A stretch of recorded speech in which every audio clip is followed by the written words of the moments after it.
महाराष्ट्रामध्ये या ड्रग्जचं प्रमाण जवळपास महाराष्ट्रातल्या सगळ्या जिल्ह्यात वाढलेलं आहे। माननीय मुख्यमंत्री महोदय म्हणतात सरकार प्रयत्न करतंय आणि करतंय, त्याबद्दल आमची तक्रार नाही। पण अनेक ठिकाणी पोलीस अधिकारी रेड करतात, जे सापडतात 8-9, माझ्या आष्ट्यात 8 जणांची अटक झाली आणि शेवटी दोघांच्याच नावाने गुन्हा नोंदवला, 6 जण सोडली। डीएसपीना माहित नसेल, हे खालच्या खालीच उद्योग चालतात। त्यामुळे पोलिसांनी एकदा अरेस्ट केला आणि त्यातला जो मेन कल्प्रिट आहे, जो त्या भागात ऑपरेट करतो, त्याचं नाव बाजूला काढलं। असे उद्योग महाराष्ट्रात सर्व ठिकाणी चालतात। त्यामुळे पोलिसांच्या, सगळेच पोलीस असे आहेत असा माझा दावा नाही, पण पोलिसांच्यात हप्तेखोरी करणं हा एक सोर्स ऑफ इन्कम झालाय पोलीस स्टेशनचा।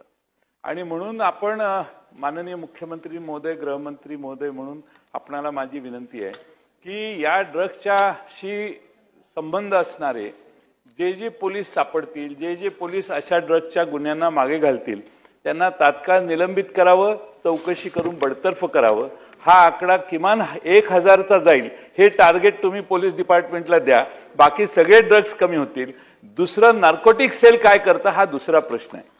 नार्कोटिक सेलचं काम कुठंच दिसतंय, काय त्यांनी ऍक्शन घेतली? आपण सगळं पोलिसांनीच करावं म्हणतो, पोलीस काय त्यात फार एक्सपर्ट नसतात। आता आमच्याकडे तर ऑनलाईन ड्रग्ज मागवण्याची व्यवस्था आहे। मी तुकाराम मुंडेंच्याकडे ती माहिती दिली की हे ऑनलाईन ड्रग्ज मागवतायत, काहीतरी करा म्हणून। ऑनलाईन ड्रग्ज देशात उपलब्ध व्हायला लागलेत आणि मुलं मागवतात। आता आपण जर त्यात मागवायला कुणाला अनोळखी माणूस गेला तर त्याला तो ड्रग येत नाही, पण त्यांच्या लिंक मधल्या माणसानं जर ते पाठवलं तर ते बरोबर सिरिंजेस येतात, सगळं साहित्य येतं आणि अनेक ठिकाणी इंजेक्शन घेऊन मुलं ड्रगच्या सेवन करण्याची व्यवस्था होते।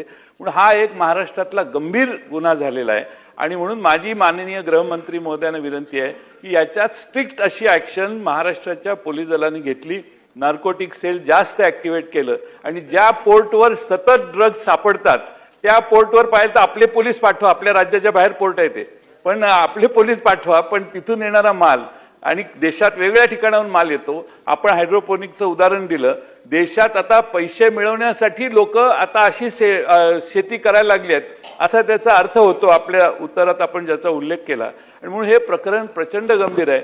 बाकीचे सगळे गुन्हे एखाद्या वेळी दुर्लक्षित करायला हरकत नाही, पण तरुणांना अंमलाच्या खाली आणणारा हा तरुणाई सगळी या विळख्यात अडकलेली आहे।